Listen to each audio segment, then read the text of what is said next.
Ça y est, on a des nouvelles d'Abdelmajid Tebboune en Algérie, de sa présidence plutôt, le chef de l'État qui avait été évacué en Allemagne pour des examens médicaux il y a un mois, sera de retour en Algérie dans les prochains jours. Slimane Zeguidour, bonsoir, merci de nous rejoindre. Visiblement, l'ère Tebboune n'est donc pas finie.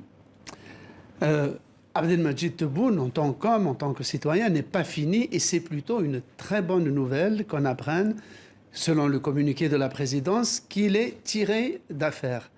Par contre, Abdelmajid Tebboune, comme chef de l'État, pose des questions.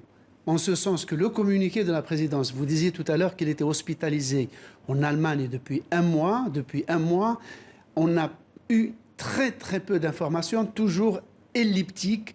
Il y a 15 jours, par exemple, on nous disait que son protocole de soins était terminé et qu'il allait juste faire des examens post-traitement.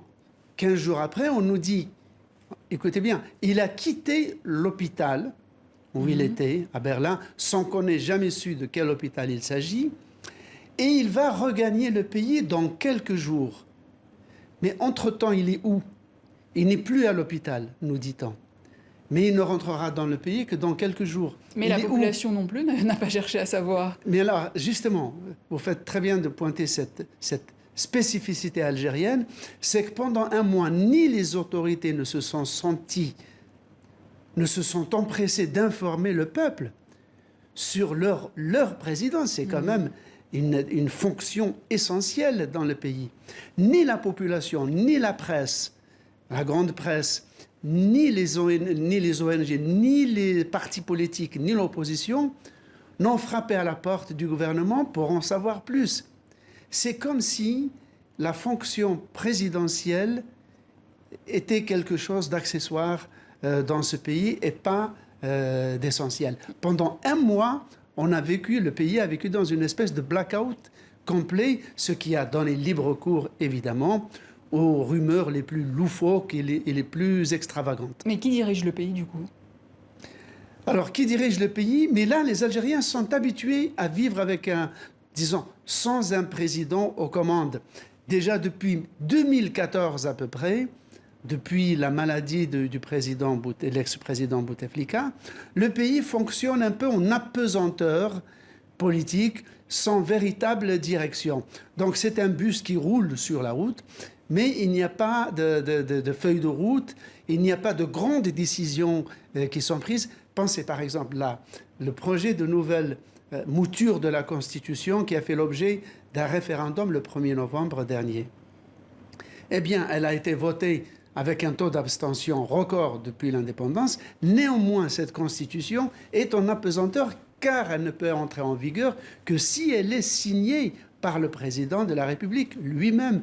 Même chose pour la loi des finances 2021 qui attend d'être signée. Même chose pour des ambassadeurs qui attendent de présenter leurs lettres de créance ou pour ceux qui doivent quitter le pays de venir donner leurs adieux. Donc en fait, tout un pan de la vie politique du pays est suspendu à la santé du président. Et difficile de ne pas faire un lien avec les années Bouteflika.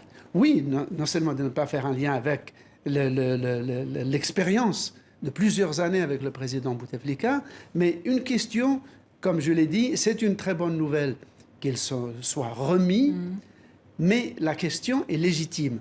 Est-ce que, vu que c'est un homme d'un âge vénérable, plus de 74 ans, qu'il a vécu non pas des examens pendant un mois, mais un traitement extrêmement intensif et donc probablement très éprouvant, la question est la suivante.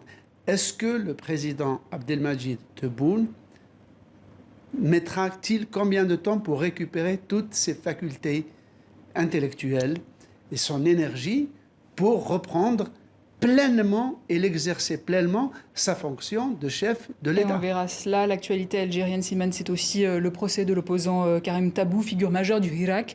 Il s'est ouvert ce lundi. Que retenir de ce premier jour de procès en quelques mots? Que la machine judiciaire algérienne s'est emballée depuis un moment, que de toute façon, des condamnations, il y en a chaque semaine.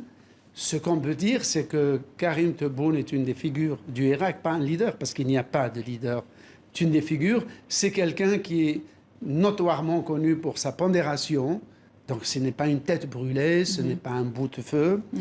Donc tout ce qu'on peut dire, c'est que cette condamnation va, passez-moi l'expression, lui tailler un costard de leader. Parce que s'il fait ces 3 ans de prison, il en ressortira très probablement moralement et politiquement grandi. Je ne suis pas sûr qu'on pourra dire la même chose de ceux qui l'ont condamné. Et dans la même veine, je rappelle aussi que voilà 8 mois que notre correspondant Khaled Rareni est emprisonné en Algérie. Il a été condamné à 2 ans de prison ferme pour sa couverture des manifestations du Hirak. Condamnation pour atteinte à la sûreté de l'État. Nous pensons à lui ainsi qu'à ses proches. Slimane Zeguidour, merci. Je rappelle que vous êtes éditorialiste à TV5 Monde.